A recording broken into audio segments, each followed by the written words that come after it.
The skills that you need to implement change around sustainability also differ at each phase. Companies build a set of individual skills and competencies that go along with the process. Now, you might not need every skill in every phase, but you want to build the skills early on because you're going to need them in later phases. It's like you're going to need to define sustainability and have that business case and know your processes and procedures and have that.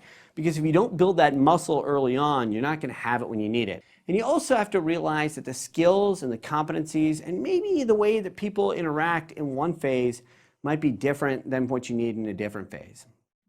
Beyond the skills, the people, you need to really be working about, because the job of the leader when you're trying to do change management around sustainability is to know exactly how much to invest in the skills and competence in each phase. Because executive sponsors, the people who are in it, they need to also adapt and learn with the organization. You know, they can't just have one set of mindset as to where they're going and just say, well, that's going to work throughout this entire phase. They got to move along with it. You realize also that no matter what organization you're working with, people love to get credit. And it's amazing how much you can get done when other people have the credit.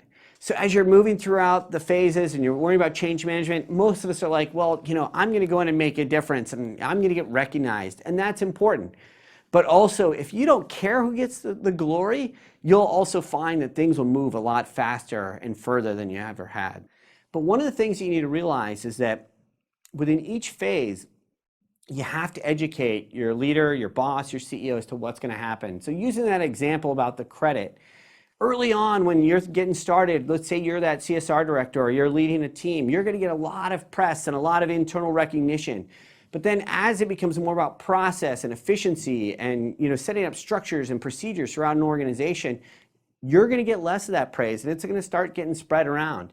You need to make sure you educate your boss and your CEO to let them know that you're not going to be getting as much of that, and that's okay. That doesn't mean you're not being successful. It just means that the recognition is being spread about.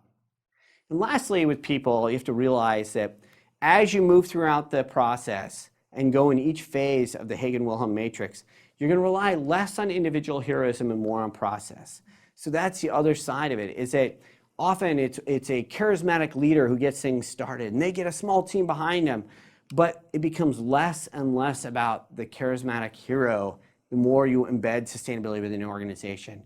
So you need to make sure that you understand that as you're trying to implement any type of change management around sustainability, because you're going to run into that reality faster than you think you will. And lastly, realize different types of decisions are made and who's in charge of what. Each sustainability opportunity may be one of three things. It could be a strategic idea, it could be very tactical, or it could be operational in nature, or it could be a combination thereof. So, typically it follows this path. Executives are thinking more at the strategic level, directors or division heads are more at that tactical level, and managers are more at that operational day-to-day level. All have different drivers, communication styles, and funding mechanisms. So as you're using the Hagen Wilhelm Matrix to help navigate through the process, look at who you're talking to and understand where does that person, where are their decisions likely coming from?